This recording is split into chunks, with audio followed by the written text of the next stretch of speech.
I have been saying don't give your 20s to a man for a while because I think that that is the time that young women should be pouring into themselves, their education, getting their career experience together, laying a financial foundation.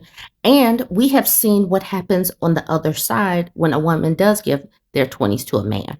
Well, this young lady, she has seen it firsthand through her mother and her sister. So let's go ahead. She jumped into my Reddit inbox to tell me her story.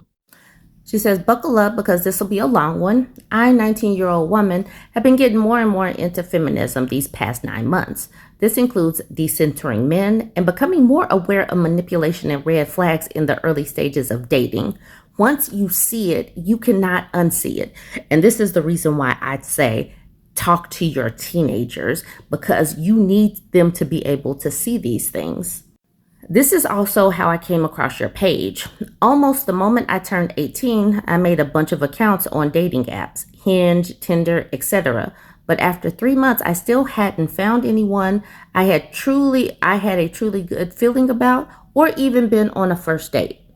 At the time, I thought my standards were too high or I was being difficult, but looking back with what I know now, I was just too intuitive of bad intentions, and my age just kept attracting predators. Since I wasn't getting any dates, I started doing a lot of self-reflection to figure out if I was the problem. One of these problems was, for example, that I didn't want to have sex or hookups, which I now know was simply me being asexual, which is how I slowly got more involved into online feminist and queer spaces.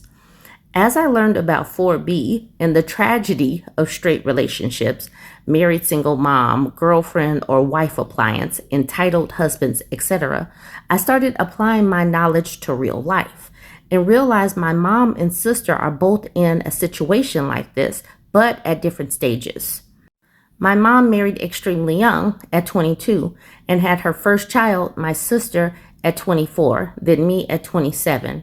My dad used to be, from what I remember, a good father, going fishing with me and my sister or cooking when my mom wanted to go out. However, as we got older, my dad became more and more distant and neglectful emotionally. And once I became 9, he basically stopped talking to me and my sister completely and just went to work, slept, ate, watched TV, went to work, slept, ate, watched TV, etc. While my dad used to take us out on trips and would cook like once a month, my mom was still doing the majority of the housework and doing the childcare on her own. This later turned into her doing all of the housework and childcare once my dad distanced himself. Now my mom is starting to find her joys in life again because she's no longer stuck taking care of 2 children. But I can tell my mom's relationship with my dad is now getting strained now that me and my sister are near moving out age. They stayed together for the kids, and it would not surprise me if she initiates a divorce and blindsides my dad the second I move out. My mom is, unfortunately, my real life example of a woman who gave her 20s and 30s to a man and lives to regret becoming a married single mom and wife appliance. My sister's relationship is going down a similar route. She met her boyfriend when she was about 19 and is now 21, turning 22 in January. She has her own little apartment that used to be an old shed, which my parents renovated for her.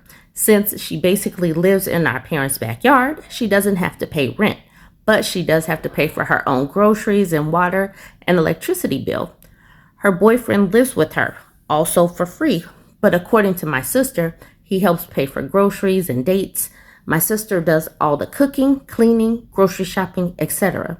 Whenever I point out the imbalance to my mom, she excuses the boyfriend's behavior because he works and helps vacuum. But my sister also works and even goes to school. I just can't help but feel like my mom's and sister's relationships are generational cycles repeating itself, and I'm terrified to end up like them. It feels mean to say this, but it's how I truly feel. It feels lonely to be the only non-male centered woman in my direct family, to be the only one who doesn't want to date or have biological children. Cue the "you'll change your mind" crowd. Whenever people talk about young girls and women not wanting to date, marry, or give birth, they always mention the red pill community and the rise of misogyny and inceldom, but almost never the impact of spreading of feminism, 4B, and the example of these miserable women they see suffering in real life and not wanting to go through that once the veil of patriarchy has been lifted from their eyes. I hope this DM helps give you some insight into why so many of us young girls are pushing back so heavily against marriage and children. If you have any questions, feel free to ask them. Thank you for reading. The thing is, people do blame feminism. People blame feminists all the time. They blame feminists, they blame the woke liberals, they blame any and everything other than women. Like, women are watching, young girls are watching.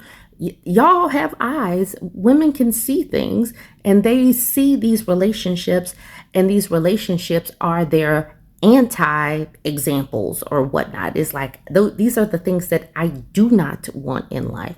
So it makes perfect sense why this person, this 19-year-old girl, is saying, not for me. Now, maybe if someone swoops in and it's just like everything, like non misogynistic and supportive and pulls his own weight, maybe things will change. But the fact that I'm seeing teenagers, I'm seeing 20 somethings come to this same conclusion so early, they don't want to repeat the patterns and the cycles that they have seen beforehand, and they are like they they said nope. Some of these girls are saying, nope, I don't have to touch the stove. I know the stove is hot. And some people will have to touch the stove over and over and over. I appreciate you taking the time to type this up to me. And I do appreciate the other ladies that jump into my inboxes. Please know and understand that obviously time is limited where it comes to these story times, but I will try to get to them because y'all take the time to write specifically to me, and I appreciate that. Y'all chime in and let me know what you think. This woman posts in the 2X chromosome subreddit, I'm not attracted to men anymore. I'm not attracted to men anymore. It's a short post, but obviously it allows other women to talk. She says, for context, I'm 100% straight. I've been single for 4 years now. This is due to several things, but mostly because I knew I was going to move after I graduate college. But even now, when I look around, I don't find any man appealing anymore. I know a lot of older adults in my life who are just kind of married to bums that don't really add anything to their life other than stress. Maybe it's just me witnessing that in people's marriages that put me off men. I'm not sure. I keep seeing this repeated. Different people, different spaces. It is crazy. Women are just watching. This paradigm shift is going to change things economically, is going to change things in real estate, is going to change things just like in states, because you know that these young women are not going to stay in these extra pro-life states. I'm sorry, forced birther states. Things are just going to simply continue to change. So that's what she says, really short post. Let's look at what some of the other women were saying in this post. New writer says, I'm a mature woman. I flew home from vacation on Saturday. I am divorced and enjoying my single life. A vacation with my brother. On one leg of my flight, I sat down next to two women who are very, very cheerful. I was joking with them, saying things like, oh, you must have just had a really good time. Look at those tans, blah, blah, blah. One of the women just looks at me and says, I was married twice. Now I'm in a relationship with her, indicating the woman sitting next to her. The other woman says, I was married to a woman, but she died. This one was living across the street, and we had so much fun together. Next thing you know, we became a couple. I don't judge. I respect that they're both chasing joy, and they found it together. Twinkle Fluff says, that's such a wholesome story. It really shows how love and joy can show up in the most unexpected ways. Good for you for embracing your own path and letting others walk theirs without judgment. That's how I am. I tell women's stories on the daily. I don't judge, and I think that we all need to try to figure out what is best for us, because we're not going to be able to walk the same paths because the people are different, the situations are different, the economy is different or whatnot. So people are going to find joy where they can, and they absolutely should. New writer says the narrative is shifting. Women are tired of being tired. We can support ourselves, and many, like me, are enjoying supporting only ourselves and not ourselves and the time and energy and money sucks that some of us have experienced. She says, I listened to Elizabeth Gilbert's latest book as I flew home. She's walking a path that many of us are enjoying. Do it alone, do it with your person, but do it. Life is short, find your joy. Jesus says, relax in Vax, saying, I just saw a TikTok the other day of two straight women in their 40s who were best friends and decided to buy a house together. They look so happy, and I absolutely think that will become more common as housing is increasingly unaffordable and women are being over men. LOL. We need more women communes. I saw that TikTok as well. They did look extremely happy. And I am happy that women are finding these solutions. And I have a feeling that it's going to happen younger and younger. Those women were in their 40s. I have a feeling it's going to happen sooner and sooner. Mappet says, there's a Doja Cat lyric. Am I gay or am I just angry? I've been wondering the same. Finding men really tiresome, to be quite honest. Katniss Golden says, I recently phrased it as emotionally gay, physically straight, and so thankful my libido died a few years ago. Nibby Froof says that phrasing hits way too close to home. It really does capture how the disconnect can feel when the interest just isn't there anymore. And then Twinkle Fluff says, that lyric hits a little too hard sometimes. It's not even about hate. It's just exhausting when the bar is still low and can't get past. You're definitely not alone feeling that way. Faithlessness Dear says, when I was younger, I knew I had a type and I just thought that, there's not that many guys who fit my type. As I've gotten older, even the guys who fit my type are not good people or a person I will want to have as a partner. Finding a man that's attractive, emotionally intelligent, financially savvy, single, is like finding a unicorn. Attractive, emotionally intelligent, financially savvy, and single. She did not say he has to be like 6 foot tall and rich. She just said he has to be attractive to her and he has to be smart with his money and be emotionally intelligent. That is not that high of a bar. Gypsy Capture says, I'm with you. I spent most of my life chasing them around and trying to get them interested in me. Then suddenly, I didn't care anymore. I couldn't fake interest if I tried now.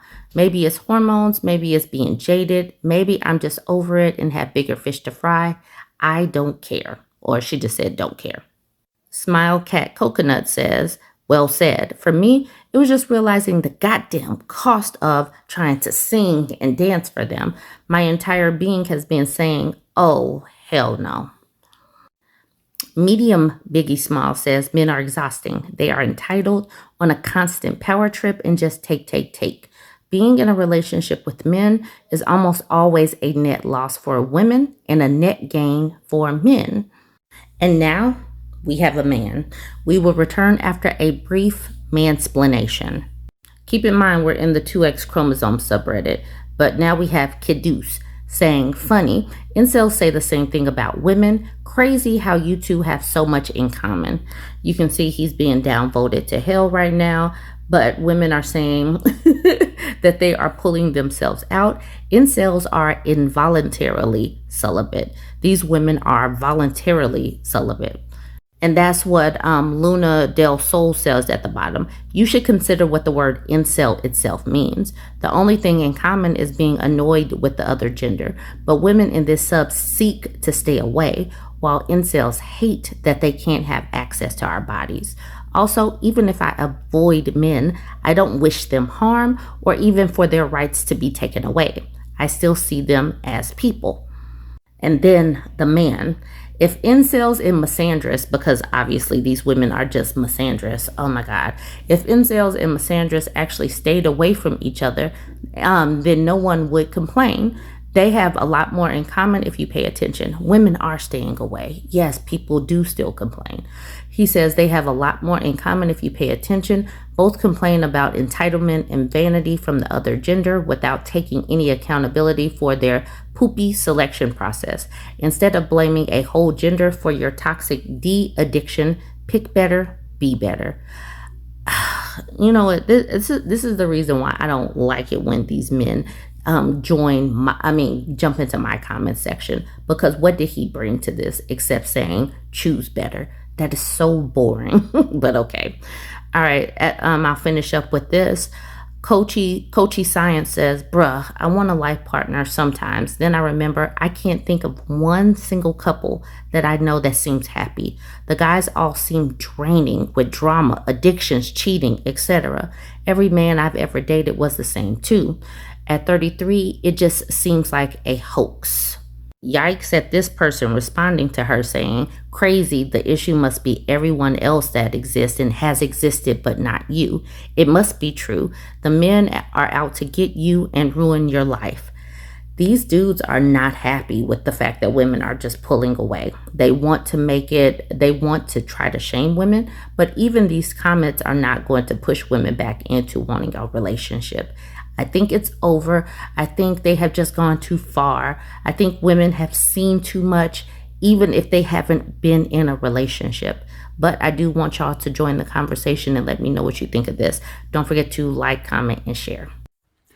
This is the thing right here. And honestly, it all ties back into the conversation about Scott Galloway and the plight of young men. And if you're a man and you're looking at me, you might be saying, oh, wait, old broad. Young men don't want to date you, especially, a disgusting divorced women. But you know what young men do want? Young women. And you know who young women are? My daughters. All of our daughters. All the women in the comments of this previous video who said that they are fucking living it up being alone. They're having the time of their lives without a man in their house. My girls, they saw me get divorced twice, and they have seen me grow and thrive. They see me alone in my gorgeous house with my gorgeous furnishings that do not have male stench all over them. We go on vacation. We go to the spa. We are having the best time. And what they don't see in that picture is a man holding me back, stressing me out, anything. So do you think those young women look at their moms and say to themselves, she needs a man? Nope. They see what life is like on the other side. And the problem with Scott Galloway and all of his discourse is that what has changed? What has changed, Scott? What has changed? What will make these young men not turn into their dads? I know your answer is subsidized childcare. It's got to be something else. So what did young men learn? Why are they going to be better partners than our husbands were? What is going to make our daughters believe them when they tell them they're not like other guys? I wonder if they'll ever even get that far. Because honestly, it's really difficult to sell somebody on something that nobody is wanting.